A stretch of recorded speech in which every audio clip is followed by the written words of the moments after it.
They say time heals all, but the pain runs way too deep. You lied to yourself so much that you started to believe that love doesn't last, 'cause it's all you've ever seen. Grab the matches, start a fire, throw the memories in the flames, it's behind us. See the gold and the red, new horizons. Let it burn, let it burn. So run for the hills, baby, don't look back when you leave. Yeah, the train headed west, move along, you got somewhere to be. Watch your step, coming on for the life that you live. Break the rules, cross the line, make a mess. This could be the only chance that you get. Grab the matches, start a fire, throw the memories in the flames, it's behind us. See the gold in the red, new horizons. Let it burn, let it burn. Back to base at 3 a.m. From town on one, she went on the run. Felt like the world came crashing down, dead broke, she ain't had a fun shit. Sleepless nights, but not that fun yet. A bus stops, but ain't no bus coming. Pray to God, so please can you pull me out? But God said that the test ain't done yet. Contemplating leaving all this behind, but I'm begging you, don't give up yet. Life's a trip, and when they trip you up, you lace up and gon' run it up, yeah. Fog out, but the blue skies coming. The universe is up to something. Do they count too far to turn back now? Grab the matches, start a fire, throw the memories in the flames, it's behind us. See the gold in the red, new horizons. Let it burn, let it burn. Grab the matches, start a fire, throw the memories in the flames, it's behind us. See the gold in the red, new horizons. Let it burn, let it burn, let it burn. Let it burn, let it burn, let it burn.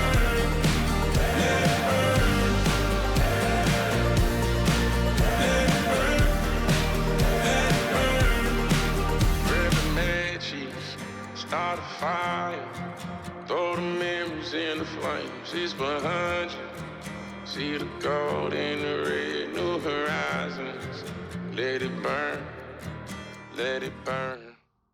I finally got some time with the Drake Golem, and I've had a couple sessions with it, but this was the first time I really got it, I felt, and that happened to be one of the songs I was listening to while I was mining, and I was like, this is perfect. It's a rejection of everything that used to be mining, I think, and I like where it's going. Thank you to my long-term subscribers for putting up with me. Please consider subscribing if you haven't already. So, one of the most basic things about the Drake Golem is its simplicity. You can jump into it, and a lot like the ATLS Geo suit, or exosuit, or mech suit, whatever you want to call it, it has like a simplicity to it where you can just jump into it. There's no nonsense and you go in. That also means there's no interior. There's no hab. There's no hygiene. There's no resources on board other than the 32 SCU, 16 and 16, rocking on the sides there as I walk by them, that is on board. But what it does have, interestingly, is VTOL capabilities, and good VTOL, and nice landing gear pads, as you saw me come rocking in onto this station at a Lagrange point. Furthermore, it has some other weird nuances to it. Like, for example, as you saw a few moments ago, the two-hand storage of the long weapon, as well as a one-hand weapon, and then a dedicated utility one-hand gear slot as well. So you could put a tractor beam on there, sidearm, long arm, etc. You can put in a whole array of equipment right outside of your where you sit. Obviously, you could not defend yourself with this if somebody was standing outside. However, you are running a pair of size 1 weapons on board. So it's not nothing, but it's not a lot. It does have shielding on board, which I think is a nice touch. At least it has something to defend it. It doesn't have an insane amount of hit points or anything underneath that shield, but it does have some defensive capabilities.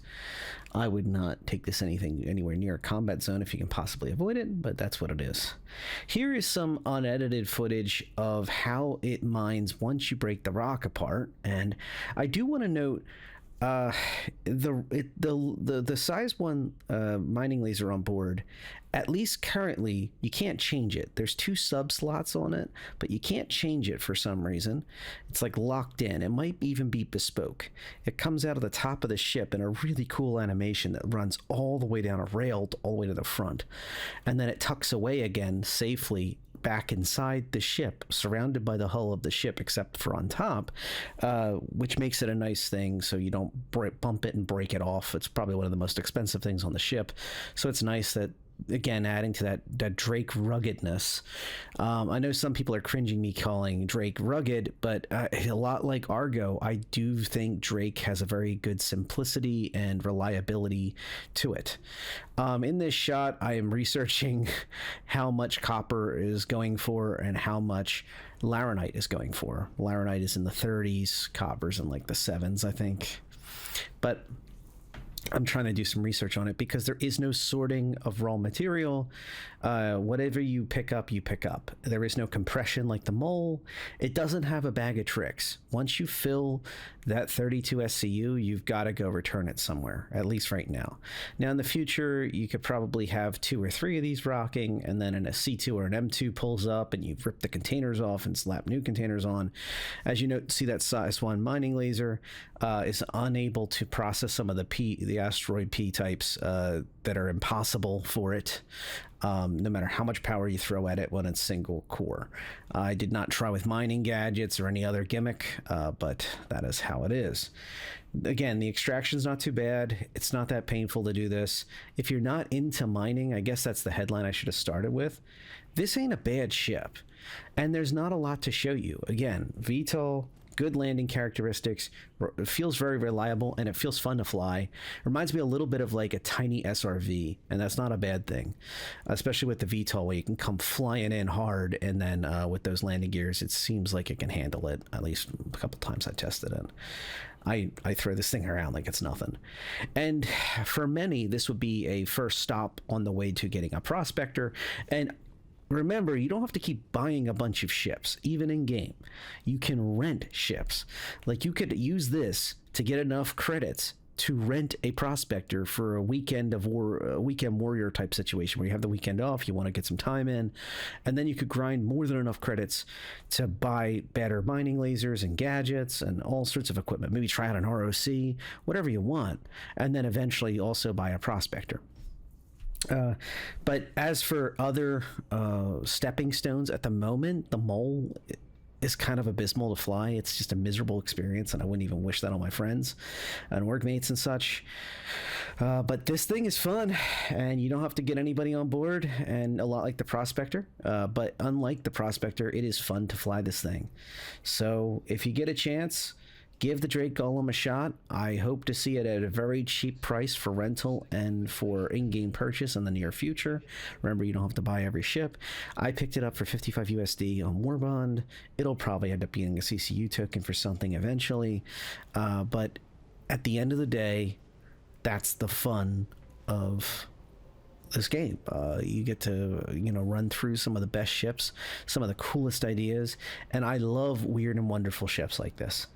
I can remember theory crafting on Pipeline just a couple days ago, chatting about like how I would love to see a ship that was like a mission reward for a chain of missions that was pyrotechnic amalgamated back in the day, and just it fires like a armor piercing shell that has an HE piece inside that once it penetrates the rock, it explodes, and the ship has a huge shield on the front, like a metal shield that has to be repaired each time you use it. Like, it's incredibly inefficient, but I want to bring the weird and wonderful into every loop in the game. And mining, I think, the Drake Golem is the closest I'll get to weird and wonderful, and the ATLS Geo as well. We're eating good on that stuff, and it diversifies a lot of the opportunities you have. So when the minables are on the ground or fixed, I'll be running around the Atlas Geo, testing that out again, and seeing where that goes. As for a few smaller things, this has nothing to do with this video, but